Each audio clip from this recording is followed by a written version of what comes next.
Like, we hear so much in this business. It didn't work out, didn't go your way. Sure. For whatever reason, but they really want to work with you again. They're going to come back your direction again. You hear that shit all the time. And you so very rarely actually see it happen. Yeah. And it sucks. And I know how hard that was for you. I know that, like you said, you were incredibly happy to be back to Longmire. Like, we all loved filming there. I mean, especially the last 3 seasons. In my opinion, for myself anyway, I sort of like was dealing with some emotional shit in the beginning and sort of fell into my own in the last like 3 seasons, I think. Yeah. So I had a really good time at the end. It was also a better show. We just had more freedom. It was a better show. We had a lot more freedom under Netflix. And the serialization of Longmire benefited the story, in my opinion. But I know how hard that was for you. And it sucks because as women, a lot, we do get told, why do you want more? Yeah. You have, and then we're made to feel guilty for it, in the sense that I have such a great life. I have such a great partner. I have such great kids. Why do I want more? Yeah. Yeah. Because we're told you shouldn't want more. And I constantly want more. Yeah. I constantly want more life, more excitement, more career, more. I want to live as much as possible. And I don't want it to look the same every day. And ambition is a totally great thing to have as a human. And for some reason, women aren't supposed to have it as much as men. Or we're sort of, men are revered for it. And we're sort of like looked at with a side eye of like, oh God, that's different. And it's like, why? Why is that different? It shouldn't be different. Yeah. And I have to say, it's interesting. Every time I've sort of had a slap in the face in this way, where like people I trusted or people I thought would have my back don't have my back, or aren't championing me the way that like I thought they maybe would.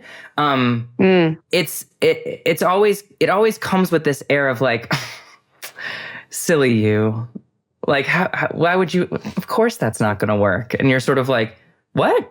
Just speak to me like a fucking real human. Like, just speak to me. Say like, hey, these are the reasons this isn't going to work out, or this is the conflict for me, or I don't feel comfortable with this. But I feel like even how old was I? I was 37. I was 38 when Longmire ended. No, so I must have been like, I'm a woman in my 30s. Okay. Yeah. I'm a woman in my 30s being spoken to like I'm 7. And I just it blew my brain apart. Like, how that is the I'm not upset if things don't work out. Look, it can't always work out. Scheduling is a thing. I understand all of that. It may work out for someone else. A lot of it has to do too with where you are, like how desirable you are. And as silly as that seems, like it's true. Like, yeah, we'll move the schedule around for Tom Cruise, but like we're not going to do it for Cassidy Freeman. Fine. Like, I get that. It's the way that you're spoken to. And I think that can change. I think it has changed a lot. I think also, not to make it gender specific, but a lot of it has to do with gender, for women to be in more like powerful positions at places. But I just think too that there's a microphone and there's a magnifying glass on this now. And I think women now are much more apt to speak up. Look, I spoke up in the room when I felt like I was spoken to that way, but I wasn't going to go blast it on whatever. I don't even think social media was like as much of a thing then, but we're so old. As much of a thing then, but as much of a thing. I mean, the Twitter had just been created.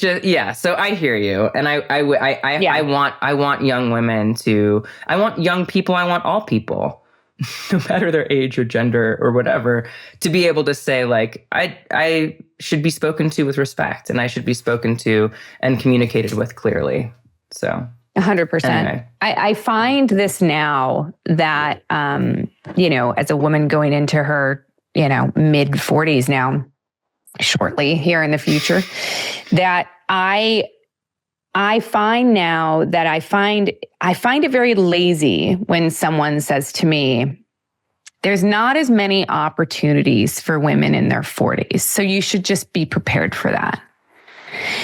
And I think that's so lazy. I think it's phrasing.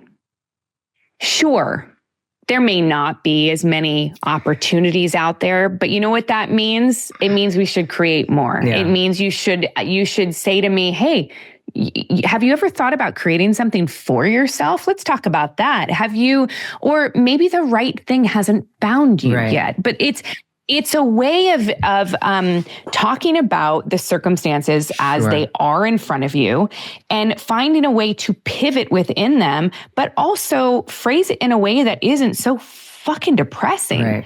You know, like, let's talk like normal human beings. Give me the respect of a 30-year career that I can navigate my way through this and see a career for the next 30 years if I want one. Well, I also think it's false. You know?